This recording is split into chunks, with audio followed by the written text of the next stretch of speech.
Subscribe कीजिए Goldy Singh YouTube channel को, press कीजिए बेल आइकन को ताकि लेटेस्ट अपडेट पाएँ आप सबसे पहले। हाय फ्रेंड्स, आज की वीडियो में मैं आपको बताने जा रहा हूँ 25+ रिंगटोन्स कैसे डाउनलोड करें। उसके लिए आपको एक ऐप की ज़रूरत होगी जिसका नाम है लेटेस्ट रिंगटोन्स। इसमें सारी रिंगटोन्स ऑफलाइन है, पूरा ऑफलाइन ऐप है ये। चलिए इसे ओपन करते हैं। इसकी लिंक मैं आपको डिस्क्रिप्शन में दे दूंगा, वहाँ से जाकर आप डाउनलोड कर सकते हैं। तो ये देख सकते हैं लोडिंग चल रही है। कंटिन्यू पे क्लिक कीजिए।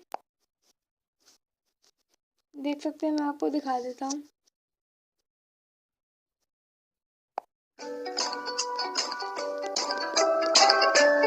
देख सकते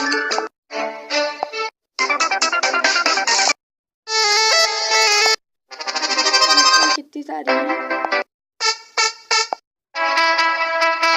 और ये भी दिखा दूँ आपको, मैं बिना इंटरनेट के चला रहा हूँ, ना वाईफाई है ना इंटरनेट है। तो देखिए, ना मेरा वाईफाई है ना इंटरनेट है।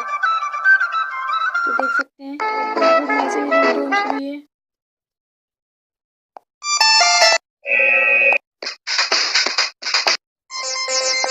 तो फ्रेंड्स, आज की वीडियो में इतना ही।